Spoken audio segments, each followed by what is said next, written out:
வணக்கம் நண்பர்களே. தமிழ்நாடு பாலிடிக்ஸில் முக்கியமான சில டாப்பிக்கை இந்த பதிவில் பார்க்க போகிறோம். முதல் டாபிக் என்ன பார்க்க போகிறோம் அப்படின்னா, மத்திய நிதியமைச்சர் நிர்மலா சீதாராமன் அவர்கள் மற்றும் அன்னபூர்ணாவுடைய ஓனர் இவங்களுக்கு இடையேயான அந்த விவாதம், இதை பற்றி நம்ம பார்த்துக்கிட்டு இருக்கோம்.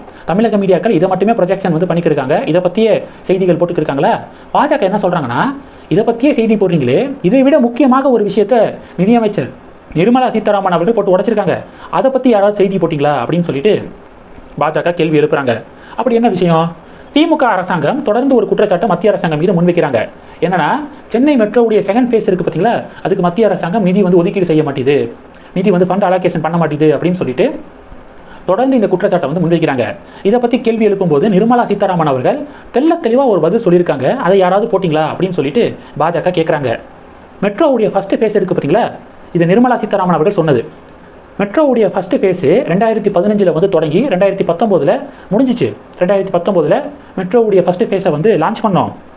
டோட்டலாக 54 கிலோமீட்டர் லென்த் 54 கிலோமீட்டர் 2 லைன்.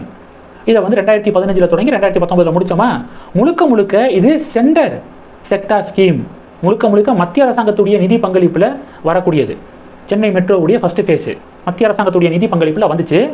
இந்த நிதி பங்களிப்பில் 60% பார்த்தீங்க அப்படின்னா கடன் மூலமாக, லோன் மூலமாக நாங்கள் இதை கட்டணும். இந்த லோன் இருக்குது பார்த்தீங்களா, இது யார் கட்டணும்? மத்திய அரசாங்கம் கட்டணும். ஏன்னா மத்திய அரசாங்கத்துடைய ஸ்கீம் இது, சென்ட்ரல் செக்டார் ஸ்கீம் இது. ஓகே, இது சென்னை மெட்ரோவுடைய ஃபஸ்ட்டு ஃபேஸு. சென்னை மெட்ரோவுடைய செகண்ட் ஃபேஸ் இருக்குது பார்த்தீங்களா, இந்த செகண்ட் ஃபேஸை இது மத்திய அரசாங்கத்துடைய ஸ்கீம் கிடையாது, சென்ட்ரல் செக்டார் ஸ்கீம் கிடையாது, இது ஸ்டேட் செக்டார் ஸ்கீமு. மாநில அரசாங்கம் தான் இதை பண்ணணும். நாங்கள் சென்னை மெட்ரோவுடைய ஃபஸ்ட்டு ஃபேஸுக்கு ஸ்டேட் கவர்மெண்ட் கிட்ட ஏதாவது காசு எதிர்பார்த்தோமா, காசு கேட்டோமா? ஃபுல்லாக நாங்கள் பண்ணோம். ஆனால் இந்த செகண்ட் ஃபேஸ் முழுக்க மாநில அரசாங்கத்துடைய sector scheme, state sector scheme. இது டோட்டல் ப்ராஜெக்ட் எவ்வளோ தெரியுமா? எஸ்டிமேஷன் 63,246 கோடி ரூபா இதனுடைய எஸ்டிமேஷன். ஸ்டேட் கவர்மெண்ட் எங்ககிட்ட சரி ஏதாவது லோனுக்கு ஏற்பாடு பண்ணித்தாங்க அப்படின்னு சொல்லிட்டு கேட்டாங்க. நாங்களும் லோனுக்கு ஏற்பாடு பண்ணி கொடுத்தோம். எவ்வளோ தெரியுமா? 21,560 கோடி ரூபா லோன் வாங்கி கொடுத்தோம். இந்த 21,560 கோடி ரூபாய் ஸ்டேட் கவர்மெண்ட் கிட்ட வந்துருச்சு, அவங்க வச்சிருக்காங்க. ஆனால் இதிலிருந்து எவ்வளோ தெரியுமா இப்போ வரைக்கும் யூஸ் பண்ணியிருக்காங்க? வெறும் 5,880 கோடி ரூபா மட்டும்தான் யூஸ் பண்ணியிருக்காங்க. ஏன் மீதி பணம்லாம் யூஸ் பண்ணலை? இப்போ வந்திருக்க பணத்தையே இன்னும் யூஸ் பண்ணலை. அதுக்குள்ளே அவங்க பணம் கொடுக்கல, இவங்க பணம் கொடுக்கல அப்படின்னு இதை வச்சு மட்டும் ஏன் பாலிடிக்ஸ் பண்ணுறீங்க அப்படின்னு சொல்லிட்டு நிர்மலா சீதாராமன் அவர்கள் இந்த சென்னை மெட்ரோ ஃபேஸ் 2 பற்றியே இந்த டிபேட் இருக்குது பார்த்தீங்களா, இதுக்கு ஃபுல் ஸ்டாப் வச்சுருக்காங்க அப்படிங்கிறத நம்ம பார்க்க முடியுது. 21,000 ஃபஸ்ட்டு விஷயம் என்ன? இது ஸ்டேட் செக்டார் ஸ்கீமு, இது ஃபஸ்ட்டு விஷயம். ரெண்டாவது விஷயம், மத்திய அரசாங்கம் லோன்லாம் ஏற்பாடு பண்ணி கொடுத்துருக்காங்க. அந்த லோனில் 21,560 கோடி ரூபாய் ஸ்டேட் கவர்மெண்ட்டுக்கு வந்துருச்சு. அதில் 5,880 கோடி ரூபாய் மட்டும்தான் யூஸ் பண்ணியிருக்காங்க, மீதி பணம் இன்னும் யூஸ் பண்ணாமே வச்சுருக்காங்க அப்படின்னு சொல்லிட்டு நிர்மலா சீதாராமன் அவர்கள் கேள்வி எழுப்ப இந்த விவகாரம் பேசு பொருளாக மாறி இருக்கு. இதை பற்றி தமிழக மீடியாக்கள் இதுக்கு முக்கியத்துவம் கொடுத்த மாதிரி தெரியலையே அப்படின்னு பாஜக கொஸ்டின் கேட்குறாங்க. அடுத்து நிதியமைச்சர் என்ன கேள்வி எழுப்பியிருக்காங்கன்னா, குடிக்கக்கூடிய தண்ணீர் தொட்டியில் மலத்தை கலந்த கொடூரம் இங்கே நடந்துச்சு. அந்த குற்றவாளிகள் இப்போ வரைக்கும் கைது செய்யப்பட்டிருக்காங்களா? குற்றவாளிகளை கைது செய்யாமல் என்ன திமுக சமத்துவம் பேசிக்கிருக்கு அப்படின்னு சொல்லிட்டு, இதான் உங்களுடைய சோசியல் ஜஸ்டிஸா அப்படின்னு நிதியமைச்சர் அடுத்த கேள்வி எழுப்பியிருக்காங்க. நிதியமைச்சருடைய இந்த பிரஸ் மீட்டு தமிழ்நாடு பாலிடிக்ஸில் பேசு பொருளாக மாறி இருக்கு. இது டாபிக் 1. டாபிக் 2 என்ன அப்படின்னு பார்த்தீங்கன்னா, சென்னையில் இருக்கக்கூடிய ஸ்கூலில் மகாவிஷ்ணு அப்படிங்கிற நபர் ஒரு ஸ்பீச் கொடுத்தாரு. அதன் பிறகு நடந்த விஷயங்கள் அதுக்கெல்லாம் நம்ம வீடியோ போட்டிருக்கோம். இப்போ என்ன விவகாரம் அப்படின்னு பார்த்தீங்கன்னா, மகாவிஷ்ணுடைய அறக்கட்டளை இருக்குது பார்த்தீங்களா, அந்த அறக்கட்டளையெல்லாம் காவல்துறையினர் சோதனை பண்ணி ஆய்வுகளை நடத்திக்கிருக்காங்க. இது ஒரு பக்கம் இருக்கட்டும். இப்போது ஒருத்தர் கைது செய்யப்பட்டிருக்காரு, மகாவிஷ்ணு கைது செய்யப்பட்டிருக்காரு. இதுக்கு முன்னாடி அவர் என்னென்ன விஷயங்கள் பேசியிருக்காரு அப்படின்னு சொல்லிட்டு எல்லாம் தோண்டி எடுத்துருவாங்க சமூக வலைத்தளம். ஏன்னா சோசியல் மீடியா காலத்தில் இருக்கும், முன்னாடி என்ன பேசினாங்க அப்படிங்கிறத ஈஸியாக நம்ம பார்த்துடலாம். அப்படி ஒரு பேட்டியில் மகாவிஷ்ணு இருக்கார் பார்த்தீங்களா, அவர் சில விஷயங்கள் மோசமாக பேசியிருக்காரு. குறிப்பாக தாய் மகனுடைய உறவை பற்றி கொச்சையாக ஒரு விஷயம் பேசியிருக்காரு. அருணகிரிநாதர் இருக்கார் பார்த்தீங்களா, முருகன் அப்படின்னாலே திருப்புகழ் அப்படிங்கிறது நம்ம மைண்டில் வந்துடும். அந்த திருப்புகழை தந்த அருணகிரிநாதர் குறித்து அவதூறாக ஒரு விஷயத்தை மகாவிஷ்ணு அவர்கள் பேசியிருக்காரு. இப்போ அந்த வீடியோவை ஷேர் பண்ணி திமுக, திராவிட கட்சிகள், விடுதலை சிறுத்தை கட்சிகள் இவங்கெல்லாம் என்ன கேட்குறாங்கன்னா, இந்த மகாவிஷ்ணுக்கு தான் பாஜக முட்டு கொடுத்தாங்களா?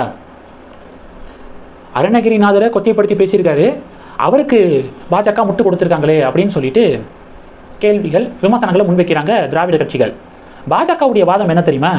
எந்த இடத்துலையும் மகாவிஷ்ணுக்கு யாரும் முட்டு கொடுக்கல, மகாவிஷ்ணு நல்லவர் வல்லவர் அப்படின்லாம் நாங்கள் எந்த இடத்துலையும் சொல்லலை. ஸ்கூலில் பாவம் புண்ணியம் மறுபிறவி இதை பற்றி பேசுகிறதுல என்ன தப்பு, ஆன்மீகத்தை பற்றி ஸ்கூலில் பேசுகிறதுல என்ன தப்பு அப்படின்னு சொல்லிட்டு அவர் வந்து பேசியிருந்தார். அவருடைய கருத்துக்கு தான் பாஜகவினர் ஆதரவு தெரிவித்தோம். மறுபிறவி, பாவம், புண்ணியம் இதை பற்றியெல்லாம் திருவள்ளுவரே பேசியிருக்காரு அப்படின்னு மகாவிஷ்ணு அந்த நேரத்தில் பேசின அந்த அவருடைய ஸ்டேட்மெண்ட்டுக்கு மட்டும்தான் நாங்கள் வந்து ஆதரவு தெரிவித்தோமே தவிர மகாவிஷ்ணுக்கு யாரும் முட்டு கொடுக்கல அப்படின்னு சொல்லிட்டு பாஜகவினர் பதிவுகள் போடுறதை பார்க்குறோம்.